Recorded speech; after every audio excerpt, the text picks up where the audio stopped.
নির্বাচনের প্রাক্কালে যে প্রতিশ্রুতিগুলো দিয়েছিলেন, যে অঙ্গীকারগুলো করেছিলেন সরকার প্রধান জনাব তারেক রহমান, সম্মানিত প্রধানমন্ত্রী, সেই প্রতিশ্রুতিগুলি পূরণেই তিনি ক্ষমতা গ্রহণের প্রায় প্রথম দিন থেকে অথবা দ্বিতীয় দিন থেকে তিনি শুরু করেছেন তার কর্মযজ্ঞ।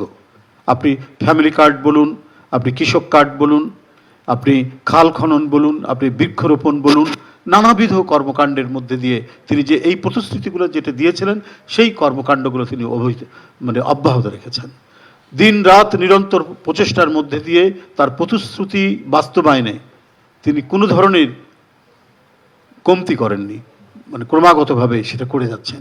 এর মধ্যে বিভিন্ন ডিজাস্টার, দুর্যোগ, প্রাকৃতিক দুর্যোগ এবং আন্তর্জাতিক বিভিন্ন ঘটনা প্রবাহ, আমাদের যে স্মুথ যে উন্নয়নের যে গতি, সেখানে অনেকটা বাধা হয়েছে, কিন্তু সেই বাধা থাকার পরেও সেটাকে অতিক্রম করে এই সরকার জনগণের স্বস্তির জন্য এবং জনগণের কল্যাণের জন্য তার কাজ অব্যাহত রেখেছেন। সামাজিক সুরক্ষা থেকে শুরু করে অবকাঠামোগত উন্নয়ন, সেখান থেকে শুরু করে কি শিক্ষা, কি স্বাস্থ্য, প্রত্যেকটি ক্ষেত্রে তিনি তার যে প্রতিশ্রুতিগুলো সেটা রক্ষার তিনি চেষ্টা করে যাচ্ছেন।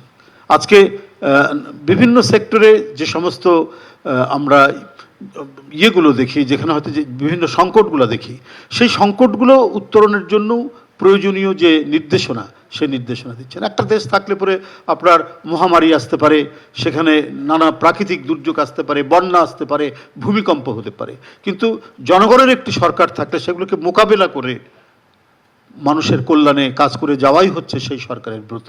কারণ এই সরকার নির্বাচিত সরকার, এবং নির্বাচিত সরকার হওয়ার কারণেই প্রতিটি ক্ষেত্রে প্রতিটি স্তরে জবাবদিহিতা নিশ্চিত করা। আজকের যে অনুষ্ঠানটি সেই জবাবদিহিতারই একটি অংশ। বৃহত্তর জবাবদিহিতা কার কাছে? জনগণের কাছে।